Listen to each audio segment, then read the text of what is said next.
नमस्कार, आप big Y देखना शुरू कर चुके हैं और मैं हूं आपके साथ जावेद। चलिए नजर डालते हैं इस वक्त की बड़ी खबर पर। लोग बहुत उम्मीद लगाए हुए थे कि इंफ्रास्ट्रक्चर के लिए मिलेगा, बेरोजगारों को रोजगार के कोई ठोस कार्य योजना इस बजट के माध्यम से आएगी, उसको वित्तीय पोषण मिलेगा, महंगाई कम करने का कोई विजन मिलेगा, किसान को मजबूती की कोई बात मिलेगी, नौजवान को मजबूती की कोई बात मिलेगी, मातृ शक्ति की सशक्तिकरण की कोई बात होगी, सामाजिक सुरक्षा की बात होगी। लेकिन बेहद निराशाजनक बजट पढ़ा गया माननीय वित्त मंत्री दिया कुमारी जी के द्वारा। इस बजट की जो खास विशेषता ये है कि इस बजट को बनाने के लिए जो सुझाव लिए गए वो माननीय मुख्यमंत्री जी के द्वारा लिए गए। बजट को अंतिम रूप दिया कुमारी जी के द्वारा दिया गया और बजट को दिया कुमारी जी की तरफ से पढ़ा गया और फिर बजट भाषण समापन के बाद में मुख्यमंत्री जी को लोगों के द्वारा धन्यवाद दिया गया। प्रेस कॉन्फ्रेंस मुख्यमंत्री जी के द्वारा की गई और इसको जो अमली जामा पहनाने का काम मुख्यमंत्री भजन लाल जी की टीम को करने के लिए कहा गया है, मैं समझता हूं कि ये भ्रमित करने वाला, आंकड़ों का मायाजाल और पूरी तरीके से शब्दों का हेराफेरी। मैंने वहां भी सदन में भी कहा था कि ये नई बोतल में पुराना शरबत परोसा गया है। वही बातें हैं जो पिछले बजट में थी, उसमें से दीगर एक भी बात नहीं है। डीपीआर बनाने का खेल खेला जाएगा। पीपीपी मोड पे जो लोगों के गाड़ी कमाई से जो टैक्स दिया गया है, उससे जो इंफ्रास्ट्रक्चर डेवलप हुआ है उसको पीपीपी मोड पे दिया जाएगा। हमेशा किसी भी बजट में ऐसा नहीं रहा, कोई भी सरकार रही हो, मिसिंग लिंक्स के लिए पैसे दिए जाते हैं।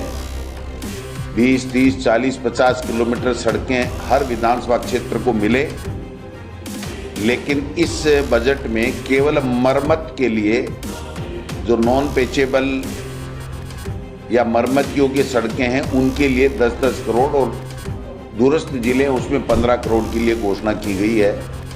लेकिन प्रत्येक विधानसभा क्षेत्र को मिसिंग लिंक सड़क से वंचित किया गया है।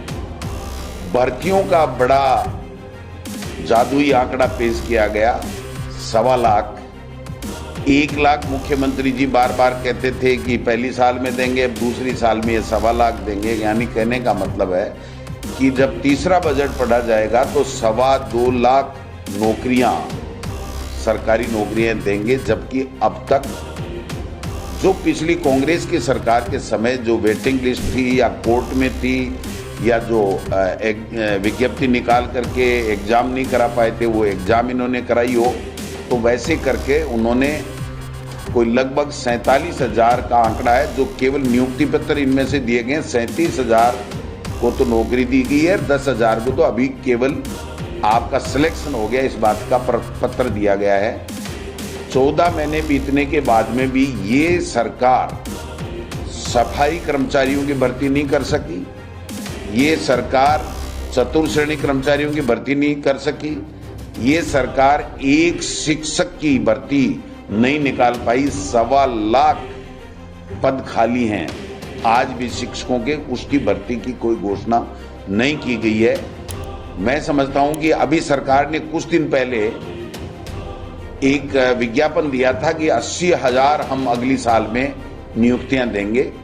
ये जो 1 लाख में से जो नहीं दे पाए उसको जोड़ करके इन्होंने 1.25 लाख दे दिया। तो मेरा ऐसा मानना है कि युवाओं के साथ में इन्होंने कुठाराघात किया है। जो शिक्षक के लिए लोग कोचिंग कर रहे हैं, जो घर का पैसा खर्च करके गाड़ी कमाएगा अपने माँ बाप का, वो जो बैठे हैं शहरों में मकान किराए लेकर के उनके लिए कोई किसी तरह की घोषणा नहीं की गई है। ऐसा ही थानेदारों की भर्ती दोबारा का तो बात ही क्या करें, पिछली का ही फैसला ये नहीं कर पाए हैं, तो ये भी आपको देखने की बात है। एक बड़ी घोषणा जो सरकार बता रही है अपने आप में कि जो 100 यूनिट बिजली कांग्रेस के सरकार के समय घरेलू बिजली मुफ्त मिलती थी या माफ़ किया गया था उनका बिल, और 12,000 रुपये कृषि के किसान के लिए किया गया था। अब किसान का जो नया कनेक्शन है जो हमारी सरकार के बाद में आया, उसको तो कोई लाभ मिलने का कोई सवाल ही नहीं है, आगे कनेक्शन देंगे उसका कोई सवाल ही नहीं है। घरेलू में भी इन्होंने एक पेच डाला है कि हम इसको बंद करेंगे, और पीएम सूर्य घर कोई योजना है जो प्रधानमंत्री जी की योजना बता रहे हैं कि सोलर हम लोगों के घरों में लगाएंगे। ये बड़ा खेल है सोलर का, प्रधानमंत्री जी इसमें माहिर हैं। पहले हमारी ज़मीनों को आवंटित किया गया, सोलर के नाम से एमओयू किए गए, रिसर्जेंट राजस्थान की बातें की गई, और उसके बाद में ये जो अभी राइजिंग राजस्थान का इन्होंने किया गया, इसमें ज़मीनें दी गई, वो सोलर यहाँ पैदा करेंगे, और उसके बाद में सोलर के लिए 150 यूनिट तक इन्होंने कहा है। वो जिसके घर पे भी मिलेगा उसकी 90% सब्सिडी, लागत का 90% के लगभग का जो अनुमान है वो सब्सिडी, वो जो सोलर अडानी अंबानी या जो भी बड़े औद्योगिक घराने जो हमारी ज़मीन में से लेकर के जाएंगे उनको सब्सिडी मिलेगी। यानी गरीब की चिंता नहीं है, उनकी चिंता है जिनके बड़े लोगों के, बड़े उद्योगपतियों के घर बढ़ने हैं। ज़मीन मुफ्त हमारी और सब्सिडी उनको मिलेगी। मैं तो समझता हूं कि जब उनको आप सब्सिडी दे रहे हो, उससे बढ़िया तो इस किसान का बिजली घर की और कृषि की माफ़ी कर देनी चाहिए थी, लेकिन नहीं किया गया।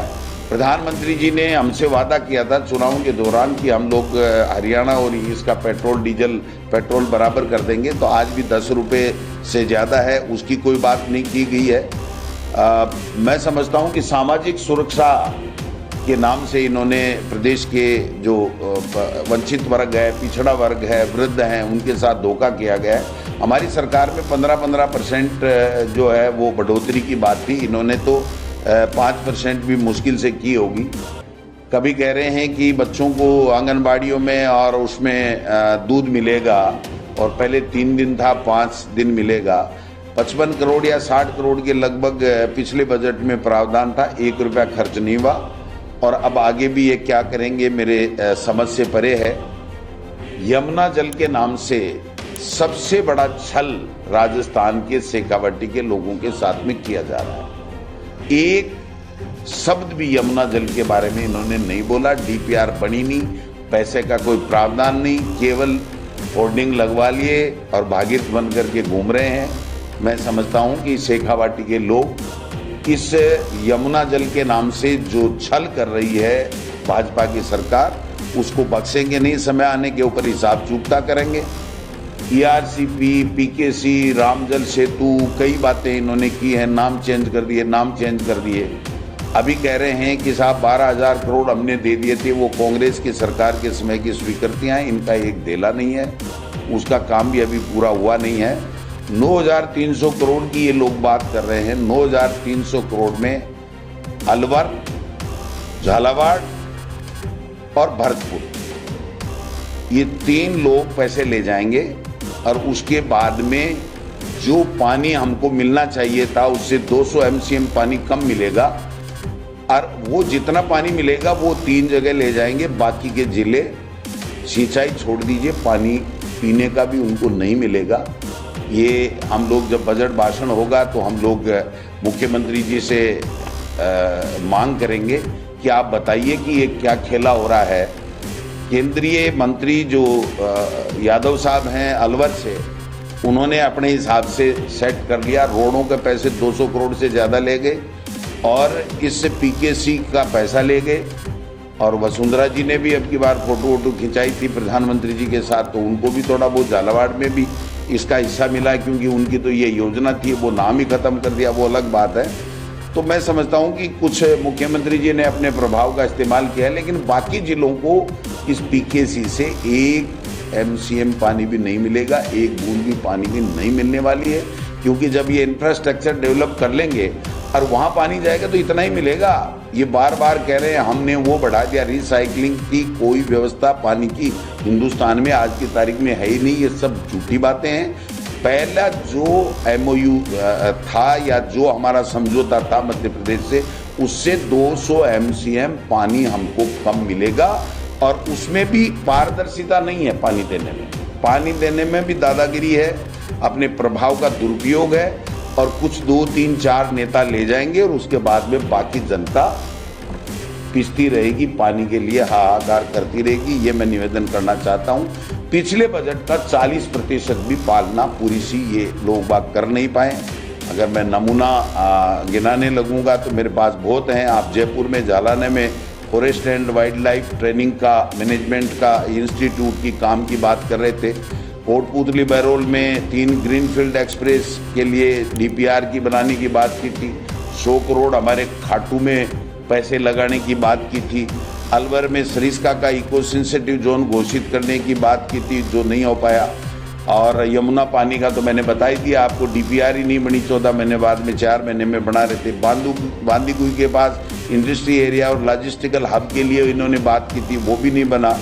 और डूंगरपुर में आदिवासी महापुरुष स्मारक, भील स्मारक बनाने की घोषणा की बात थी 25 करोड़ से, वो भी नहीं हुआ। अभी जो 100 करोड़ की इन्होंने जो बात की है, देश के प्रधानमंत्री आए थे और हमने मांग की थी, और उन्होंने ये कहा था कि मैं तीनों सरकारों से बात करूंगा और हम लोग इसको ये करेंगे। तो हमारी सरकार में मुख्यमंत्री अशोक गहलोत जी ने उस टाइम 100 करोड़ रुपए खर्च करने की घोषणा की थी, इसलिए इनकी मजबूरी बन गई। बाकी आज देश के प्रधानमंत्री, गुजरात उनका, MP उनका, राजस्थान उनका, तो उसके आदिवासियों के लिए जो बेणेश्वर धाम में या वहाँ पर जो मानगढ़ धाम में इनको जो बनाने की ऐतिहासिक स्थल बनाने के पैसे खर्च करके करने की बात थी, वो तो हवाई हो गई। तो मैं समझता हूँ कि निमराना लिंक रोड की घोषणा खैरतल तिजारा में हुई थी, वो नहीं हुआ। प्रतापगढ़ में 132 kV, मैं 100 गिना सकता हूँ इनकी बातें। दूसरी बात मैं ये कहना चाहता हूँ कि इन्होंने कहा कि ये 8 जिलों के लिए हम 1000 करोड़ रुपए दे रहे। क्या होगा भाई, ऊँट के मुंह में जीरे वाली बात है, 1 रुपए की बात नहीं है। इंफ्रास्ट्रक्चर, और आप देखिए 50 स्कूलें खोलेंगे और 100 स्कूलें सीनियर करेंगे। ये कोई स्कूलें हैं? कॉलेज 5-7 की घोषणा की है, CSC PSC 10-5 की घोषणा की है, डिस्ट्रिक्ट हॉस्पिटल 1 नहीं है, उपजिला 1 नहीं है, 2-3 ट्रोमो की बात की है। तो नए स्कूल है, न अस्पताल है, न कोई मिसिंग लिंक है, सड़कें हैं, न आपके पास में बेरोजगारों के लिए नौकरियां हैं, न उनके लिए कोई रोजगार के साधन उपलब्ध कराने के लिए कोई इस तरीके का कोई विजन आप प्रस्तुत करते, वो बात भी आपके पास में नहीं है। तो ये सारी की सारी चीजें, एक और उन्होंने बहुत बड़ी घोषणा की है, उसके ऊपर मैं धन्यवाद देना चाहूँगा मुख्यमंत्री जी को और रिया कुमारी जी को। इन्होंने कहा कि MLA लेड से आप 10 लाख रुपए खर्च कर सकते हो एक कमरा बनाने के लिए प्रत्येक विधायक। तो भाई साहब, MLA लेड हमारा है, इसमें आपका क्या आंकड़ा लगा? आपका तो देला लगा नहीं। हम 5 करोड़ रुपए जिसको MLA लेड मिला हुआ है उसको सुझाव दे रहे हैं कि 10 लाख रुपए तुम इसमें से खर्च। यानी कहने का मतलब ये है कि MLA लेड में 10 लाख रुपए तक आप वहाँ पर जन सुनवाई केंद्र, विधायक जन सुनवाई केंद्र के लिए एक कमरा बना सकते हो। तो ये कोई घोषणा है? इसमें आपका क्या लगा? 1 रुपये आपका नहीं लगा। ये तो MLA लेड में उसको एक गाइडलाइन में संशोधन करना था कि ये नाम भी ऐड किया जाता है कि और कामों के साथ साथ में आप एक भवन भी बना सकते हैं, जन सुनवाई केंद्र, विधायक जन सुनवाई केंद्र बना सकते हैं। कोई नगर पालिकाओं की बात नहीं है। नगर मंत्री जी, UDH मंत्री जी कह रहे हैं हम एक स्टेट, एक इलेक्शन और पता नहीं क्या क्या कर देंगे, नवंबर में सब कुछ फाड़-झाड़ कर देंगे। आज तो बोले ही नहीं, कोई बात ही नहीं की, वरना उनको बात आनी चाहिए थी। उसमें जो भी बजट नए के लिए, नगर पालिकाओं के लिए और के लिए, ये ग्राम पंचायतों का पुनर्सीमांकन कर रहे हैं। आप बताइए, पुनर्सीमांकन करेंगे तो ग्राम पंचायतों के लिए, भवनों के और के लिए कोई बजट तो चाहिएगा। तो बजट कुछ भी नहीं है, घुमा के बातें कही गई हैं। पूरे प्रदेश की नौजवान, पूरे प्रदेश का पिछड़ा, दलित, आदिवासी, महिलाएं सब के सब निराश हैं इससे। किसी को कोई इन्होंने देने का काम नहीं किया। केवल वही बातें जो कुछ बातें तो इसमें वो भी हैं जो हमारे समय में बजट में हमने उल्लेखित की थी, फिर सरकार नहीं रही तो 10-5% नहीं कर पाए थे। कुछ जो पिछले बजट की हैं आधे से ज़्यादा तो वही बातें की गई हैं। मैं समझता हूँ कि ये सारा का सारा केवल आंकड़ों का मायाजाल है। अब वही चेहरे हैं, वही बातें हैं, वही सिस्टम है। अब इनका तो केवल वो थपथपी है जो थपा के मोच यहाँ जो है दर्द कर लिया इन्होंने जॉइंट में। फिलहाल के लिए इस बड़ी खबर में सिर्फ इतना ही। ऐसी खबरों के लिए आप देखते रहिए बिग वाई। नमस्कार।